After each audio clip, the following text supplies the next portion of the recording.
নমস্কার, আমি মৌসুমী। শিলালিপিতে আপনাদের সবাইকে স্বাগত জানাই। যদি গল্প পাঠ ভালো লাগে তাহলে শেষে একটা লাইক দিয়ে যেতে ভুলবেন না। এখনো যারা আমার চ্যানেলটা সাবস্ক্রাইব করেননি তাদের সকলের কাছে আমার অনুরোধ, প্লিজ আমার চ্যানেলটা সাবস্ক্রাইব করে নেবেন। পাশে যে বেল নোটিফিকেশন আছে সেটা অবশ্যই প্রেস করে দেবেন। গল্প পাঠ ভালো লাগলে আপনার চেনা জানাদের সঙ্গে গল্প শেয়ার করবেন। আজ শোনাব সাহিত্যিক সৌরেন্দ্রমোহন মুখোপাধ্যায়ের অপরাধী। 20 বৎসরের পূর্বেকার কথা বলিতেছি। মুঙ্গেরের কলেজে পড়িতাম। বয়স আমার তখন 18 কি 19। গোড়াবাজারের ওদিকে ফুটবল ম্যাচ দেখিতে গিয়াছিলাম। হঠাৎ সারা আকাশ মেঘে ছাইয়া ঝড় তুলিয়া মুষলধারে বৃষ্টি নামিল। মাথা মাচাইবার উদ্দেশ্যে দিগ্বিদিকের জ্ঞান হারাইয়া একদিকে ছুট দিলাম। পিছনে ডাক শুনিলাম, আমাদের বাড়ি আসুন, অজিতবাবু। চাহিয়া দেখি অশ্বিনী, আমাদেরই সহপাঠী সে। পাশের একটা বাংলার বারান্দা হইতে আমায় ডাকিতেছে। সানন্দে তাহার আতিথ্য গ্রহণ করিয়া সাগ্রহে তাহার বাড়ি গিয়া উঠিলাম। অশ্বিনীরা নেটিভ ক্রিশ্চান, বাঙালি পাড়ার বাহিরে থাকে। ছোট্ট ফটকের মধ্যে একটু কম্পাউন্ডও আছে। ফ্লোরের উপর ঝরঝরে পরিষ্কার বাংলাখানি, ভারী পরিচ্ছন্ন। কম্পাউন্ডে লাল নীল নানান রঙের ফুলে ভরা ছোট বাগান, ঠিক যেন একখানি ছবি। ভিজা কাপড় বদলাইয়া মাথায় ব্রাশ চালাইয়া ভদ্রলোক সাজিয়া ভিতরে আসিয়া বসিলাম। অশ্বিনীর বিধবা মা আসিয়া সস্নেহে অভ্যর্থনা করিলেন। কি মধুর স্নেহ করুণায় তাহার মুখখানি ঝলমল করিতেছে। শান্ত সুন্দর স্মৃতে সমুজ্জ্বল, যেন ম্যাডোনার মূর্তি। একবার দেখিলে জীবনে সে মূর্তি ভোলা যায় না। পরক্ষণেই অশ্বিনী ডাকিল, রেবা। টকটকে লাল রঙের শাড়িতে আপনার দেহখানিকে আবৃত করিয়া রাজ্যের লজ্জা গায়ে মাখিয়া এক বালিকা কক্ষে প্রবেশ করিল। অস্তগামী সূর্যের কিরণ ছটায় সমস্ত আকাশ যেমন অপূর্ব স্নিগ্ধ বর্ণে আপনাকে রঞ্জিত করিয়া তোলে, বালিকার সর্বাঙ্গে তেমনি এক অপরূপ রূপের হিল্লোল।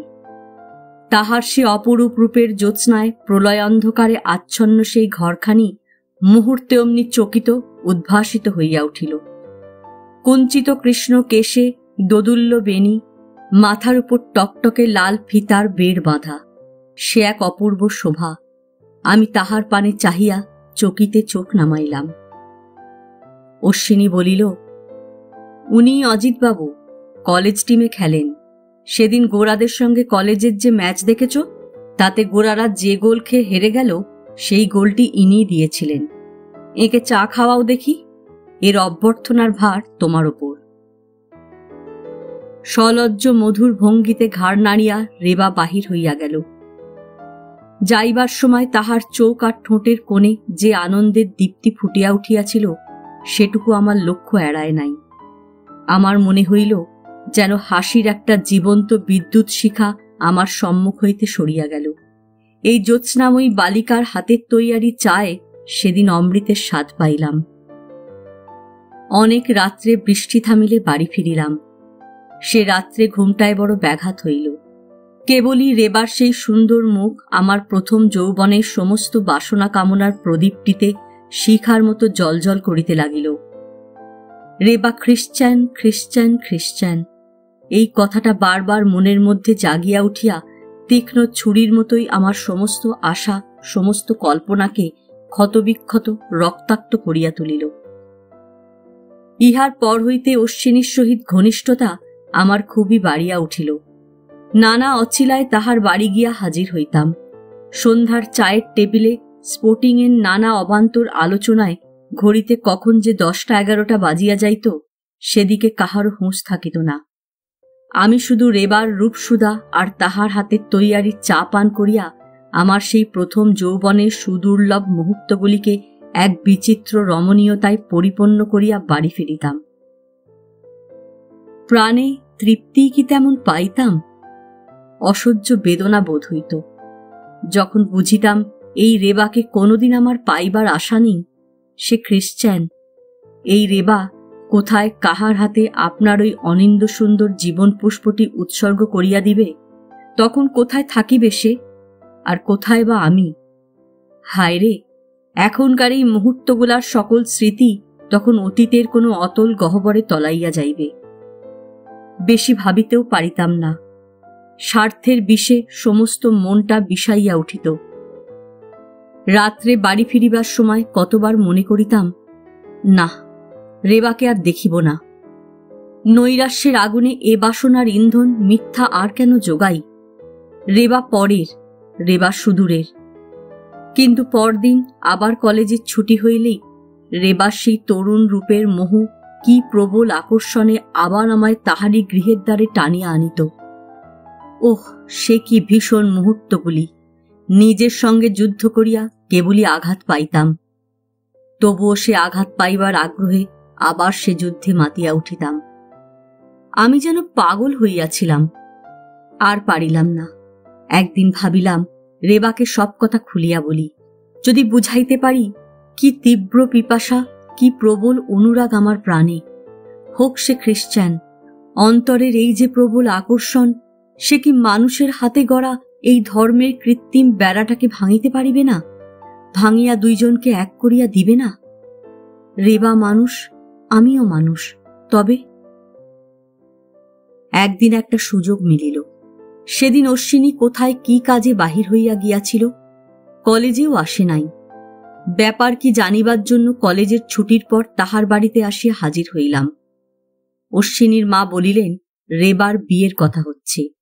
অশ্বিনী তাই ছেলেটিকে দেখতে গেছে সাহেবগঞ্জে। আমার বুকে যেন কে মুগুরের ঘা মারিল। রেবার বিয়ে? অশ্বিনীর মা বলিলেন, রেবা, চা এনে দাও। তিনি চলিয়া গেলেন।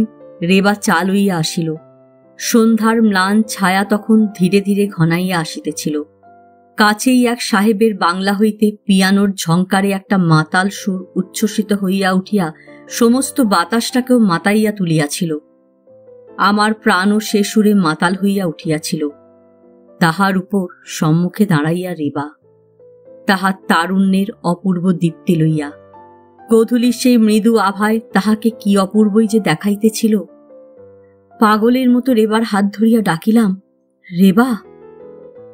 স্বরটা সব বাহির হইয়াছিল কিনা জানি না। সে স্বরে আমার হৃদয়ের সমস্ত আবেগ অসহ্য আশঙ্কায় উদ্বেগে একেবারে মূর্ছাতুর হইয়া পড়িল। রেবা ভয়ে চকিতভাবে আমার পানে চাহিল। তাহার দুই চোখ বিস্ময়ে পরিপূর্ণ। আমি বলিলাম, রেবা, আমি তোমায় ভালোবাসি, বড় ভালোবাসি। হও তুমি খ্রিস্টান, তাতে বাধা কি? আমিও খ্রিস্টান হতে রাজি আছি, রেবা। গুছাইয়া ঠিক এই কয়টা কথাই বলিয়াছিলাম কিনা জানি না, তবে এই ভাবের কথাগুলাই আমার মনের মধ্যে ভাষায় ফুটিবার জন্য আতালি পাতালি করিতেছিল। তারপর এক নিঃশ্বাসে আরো কত কথা যে বলিয়া গেলাম। রেবা স্তব্ধ হইয়া বসিয়া রহিল, কোনো কথা বলিল না। আমি তাহার মুখের পানে সাগ্রহ পিপাসু দৃষ্টিতে চাহিয়া রহিলাম। তাহার রক্তিম কপলে ক্ষণে ক্ষণে লজ্জার সুরক্তিম আভা ফুটিয়া উঠিতেছিল। তাহার চোখের পাতা ক্ষণে ক্ষণে মুদিয়া আসিতেছিল। হঠাৎ একটি নিঃশ্বাস ফেলিয়া রেবা বিদ্যুৎ শিখার মতোই সে ঘর হইতে বাহির হইয়া গেল। তারপর আমি যে কতক্ষণ মুখ মৌন পুতুলের মতো সেখানে বসিয়াছিলাম জানি না। হঠাৎ গড়িতে 10টা বাজিতেছে শুনিয়া আমার চেতনা হইল। আমি চোরের মতো নিঃশব্দে বাহির হইলাম। ফ্লোরের নিচে এক ঝাড় হাসনুহানার পাশে শান বাঁধানো ছোট চাতালটার উপর রেবা চুপ করিয়া বসিয়াছিল। ওখানে রেবা কি করিতেছে? মন কৌতূহলী হইলেও পা সেদিকে গেল না। শটান পথে আসিয়া দাঁড়াইলাম। পথে আসিয়া ভাবিলাম, এই কি করিলাম? মুহূর্তের দুর্বলতায়, ক্ষণিক উত্তেজনায় একটা বালিকার কাছে এমনভাবে, ছি! দারুণ ধিক্কারে সমস্ত মন ভরিয়া উঠিল। রেবা কি ভাবিল? পাছে পরদিন অশ্বিনীর সঙ্গে দেখা হইলে এই কথা ওঠে, সেই ভয় কলেজে গেলাম না। বৈকালে কষ্টহারিণীর ঘাটের দিকে চলিয়া গেলাম। বাসায় ফিরিয়া আসিয়া শুনিলাম অশ্বিনী কি জরুরি কাজে আমায় খুঁজিতে আসিয়াছিল। বুকটা ছ্যাঁত করিয়া উঠিল। তারপর 2-3 দিন কলেজের ছুটি ছিল। বাসা ছাড়িয়া ফাঁকে ফাঁকে ঘুরিয়া বেড়াইলাম। কয়দিনই অশ্বিনী আসিয়া 2-3 বার আমার খোঁজ করিয়া গিয়াছে। কেন কেন কেন? আশার দোলায় মন দুলিয়া উঠিত, আবার এক দারুণ লজ্জা মনটাকে চাপিয়া থাকিত। এমনই জ্বালাতন হইয়া একটা কাজের অছিলা তুলিয়া একদিন হঠাৎ কলিকাতায় পলাইলাম। চট করিয়া ফেরা গেল না। বাড়িতে অকস্মাৎ নানা অসুখ বিসুখের হাঙ্গামা আসিয়া আমায় প্রায় 2 মাস বাড়িতে আটক করিয়া রাখিল। খাঁচার পাখির মতোই পড়িয়া ছটফট করিলাম। অশ্বিনী কেন আমার খোঁজে আসিয়াছিল? তবে কি রেবাকে পাওয়া সম্ভব? তবে কি মুঙ্গেরে ছুটিয়া যাইব? একটা চিঠি লিখিব? কি জানি, হয়তো হাতের নাগালে পাইয়াও কামনার ধনটিকে চিরদিনের জন্য খোয়াইয়া বসিলাম। তারপর মুঙ্গেরে ফিরিলাম একেবারে পূজার পর, কলেজ খুলিলে। ফিরিয়া সন্ধ্যার সময় অত্যন্ত সন্তর্পণে অশ্বিনীদের পাড়ার দিকে চলিলাম। ওই যে বাড়ি দেখা যায়, সেই বাড়ি। আমার মাথার মধ্যে রক্তটা ছলাৎ করিয়া নাচিয়া উঠিল। কম্পিত চরণে অগ্রসর হইলাম। এ কি, ফটকের সম্মুখে ছোট ঘোড়ার পিঠে চড়িয়া এক সাহেব বালক বেড়াইতেছে, যে সঙ্গে এক তরুণী মেয়ে। ফটকের সম্মুখে দেখি কাঠের ছোট সাইনবোর্ড, তাহাতে একটা বিলাতি নাম লেখা। কে যেন আমায় নিমেষে কোনো উচ্চ পর্বত শিখা হইতে একেবারে অতল স্পর্শ অন্ধকার গহ্বরে ঠেলিয়া দিল। নিকটেই এক ভুট্টাওয়ালার দোকান। সেখানে সন্ধান লইতে গিয়া দেখি অশ্বিনীদের বাড়ির সেই লখিয়া দাইটা এক কোণে বসিয়া ভুট্টা সেকিতেছে। তাহার মুখে শুনিলাম, অশ্বিনী আজ মাসখানেক হইল বোনের বিবাহ দেবার পরই কি একটা চাকরি লইয়া রেঙ্গুনে চলিয়া গিয়াছে। বিধবা মাও সঙ্গে গিয়াছেন। যাইবার সময় বাড়িটা বিক্রয় করিয়া গিয়াছে। বিবাহটা একরকম গোলমালের মধ্যে সারা হইয়াছে। অশ্বিনী, রেবা কি মা কাহারও মত ছিল না। জামাইয়ের বাপের কাছে বাড়িটা বাঁধা ছিল। তাহারা মামলা মোকদ্দমা করিয়া ক্রোক দিবার চেষ্টায় ছিল। তাই এই বিবাহ দিয়া সেসব দায় এড়াইয়া বাঁচিয়াছে। কলেজের বন্ধুদের মুখে শুনিলাম, আমি চলিয়া গেলে অশ্বিনী পাগলের মতো আমার সন্ধান করিয়াছিল। আমার কলিকাতার ঠিকানা কেহ জানিত না, কাজেই বলিতে পারে নাই। আমার সঙ্গে অশ্বিনীর নাকি এই বিবাহের ব্যাপারেই ভারী জরুরি পরামর্শ ছিল। রেবাকে যে কথা জিজ্ঞাসা করিয়াছিলাম, তবে কি তাহারই জবাব অশ্বিনী দিতে আসিয়াছিল? তবে কি রেবার কাছে আপনাকে ধরা দিয়াছিলাম, সেই ভরসায় দেনার দায় কাটাইবার জন্য বেচারি অশ্বিনী আমার কাছে ছুটিয়া আসিয়াছিল? কে জানে। তারপর আজ 20 বৎসর পরের কথা বলিতে বসিয়াছি। সংসারের প্রবল ঘূর্ণাবর্তে পড়িয়া কোথায় গিয়াছে রেবা আর আমার তরুণ যৌবনের সেই অরুণ স্বপ্ন। 2 মেয়ের বিবাহ দিয়া নাতিপুতি লইয়া আমি এখন দস্তুর মতো সংসার ফাঁদিয়া বসিয়াছি। বাংলা নভেলে প্রেমের কথা পড়িলে কাঁজা করি বলিয়া সে বই ছুঁড়িয়া ফেলিয়া দিই। FA পাশ করিয়া হঠাৎ ধনী শ্বশুরের নজরে পড়িয়া তাহার এক কন্যার সহিত অনেকগুলি টাকা ঘরে তুলিয়া পরম পরিতৃপ্তিতে কাল কাটাইতেছি। মফস্বলে ডাক্তারি চাকরি করি, পরিশ্রম কম, খাতির খুব, বেশ নিশ্চিন্ত আরামে দিন কাটিতেছে। এই চাকরিতে ঘুরিতে ঘুরিতে আজ 4 মাস হইল জামালপুরে আসিয়া উঠিয়াছি। সেদিন সন্ধ্যার সময় গৃহিণীর হাতে তৈয়ারি 2-4টা সুখাদ্য মুখে তুলিতেছি, এমন সময় খবর আসিল এক জরুরি অ্যাক্সিডেন্ট কেসে এখনই বাহিরে যাইতে হইবে। ভাড়া গাড়ি দাঁড়াইয়াছিল, গাড়িতে গিয়া উঠিলাম। গৃহিণী মুখ ভার করিয়া দাঁড়াইলেন, কিন্তু উপায় ছিল না। বাঙালি স্ত্রীরা কর্তব্যবোধ ডাক এই জিনিসটার অর্থ বোঝে না। তাহারা চায় স্বামীগুলি তাহাদের হাতে মাথা গুঁজিয়া আদর্শ হাগ লইয়াই। কিন্তু সে কথা থাক। রেলওয়ে ব্যারাকের ধারে গিয়া একটা জীর্ণ বাংলার সম্মুখে গাড়ি থামিল। গাড়ি হইতে নামিয়া জীর্ণ বাংলার মধ্যে ঢুকিয়া দেখি সম্মুখেই 5-7টি ছেলে মেয়ে খেলা করিতেছে। ছিন্ন মলিন বেশ, সুকুমার মূর্তিগুলি জরাজীর্ণ। তাহাদের ঘেরিয়া, সমস্ত স্থানটাকে ঘেরিয়া দারিদ্রের বিকট শীর্ণ কঙ্কালখানা যেন খটখট করিয়া ঘুরিয়া বেড়াইতেছে। ভিতরে গেলাম। রোগশয্যায় শায়িতা এক তরুণী রোগী, ইহাকেই দেখিতে হইবে। বয়স বেশি নয়, তবে দারিদ্র্যে আর অভাবে গাত্রচর্ম বিশ্রী কর্কশ হইয়া গিয়াছে। রূপ ম্লান, চোখের নিচে কালি পড়িয়াছে। তরুণী এককালে সুন্দরী ছিল বটে, এখন সৌন্দর্যের একটা খোলস মাত্র তাহার অঙ্গে লাগিয়া আছে। তরুণী অচেতন পড়িয়া আছে। ব্যাপার শুনিলাম।